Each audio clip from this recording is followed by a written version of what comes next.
Welcome back to my channel. This is Nikki of Nikki's Homemade Crafts. Today I'm going to teach you how to crochet this pie hot pad. It's nice and thick, super sturdy, and very easy to make. This pattern is part of a very special event called the Advent Calendar Crochet Along Volume 2. It has a mystery feature to it because you don't know which pattern I will be publishing each day. The entire event has 30 crochet patterns. 24 of them will be available free to view on my website. But again, you don't know which one. The 24 patterns will also be available in my membership, ad-free and printer-friendly. You can also get those on Ravelry and Etsy as a PDF. All 30 crochet patterns include a video tutorial. If you want to get all 30 crochet patterns ad-free and printer-friendly, then get my ebook at the link down below in the description or my website. All 30 crochet patterns are last-minute gift ideas.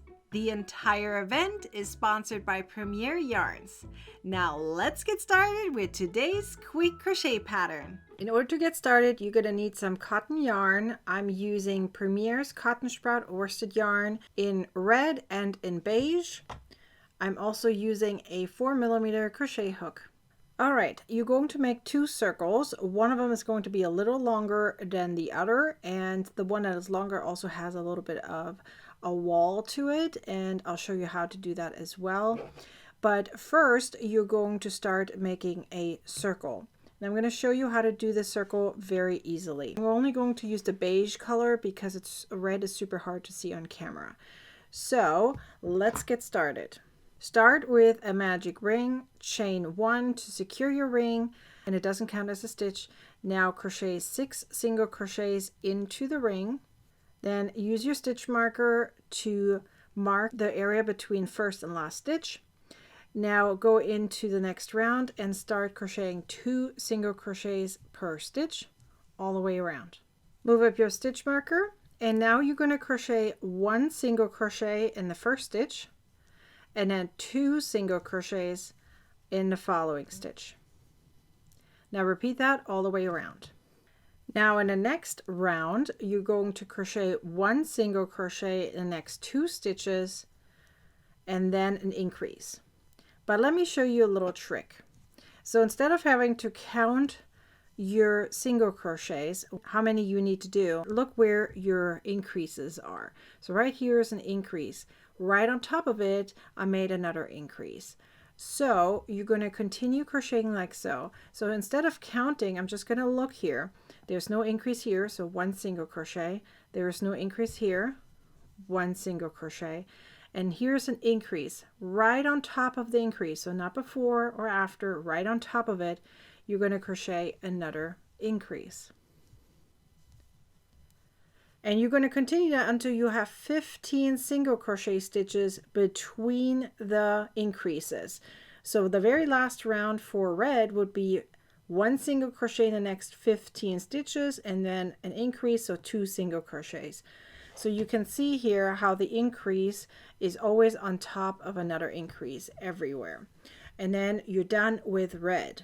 For beige, however, you're going to do it until you see 16 stitches in between the increases. So you have 1 additional round of increases. Once you've done that, you're going to do decreases, the opposite direction of what you've just done.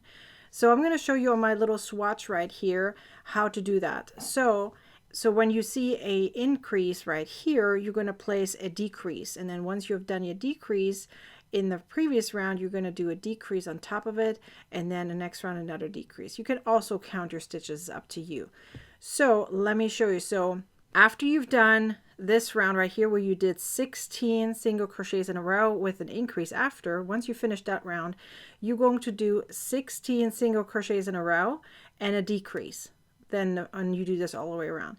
The following round would be 1 single crochet next 15 stitches and a decrease, and the last round is going to be 1 single crochet in the next 14 stitches and a decrease. So let me show you how to do the decrease. So let's pretend that this is the end of this round where you did increases. So you would do 1 single crochet in the next 16 stitches. So pretend I just did 16 stitches.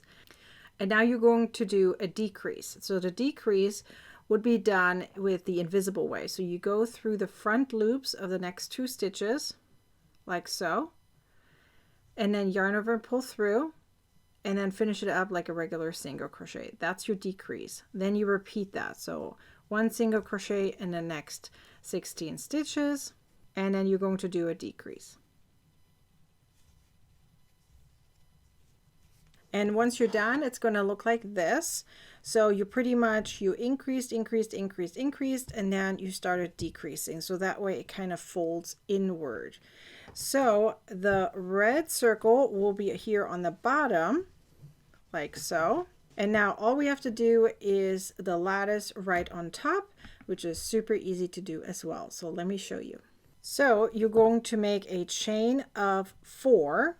Now we're going to do some linked treble crochet stitches, but as a chainless foundation chain. So that means we're going to make our chain and our first row at the same time.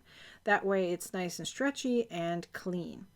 So you're going to insert your hook into the second chain from the hook, yarn over and pull through. That's your first yarn over for the treble crochet.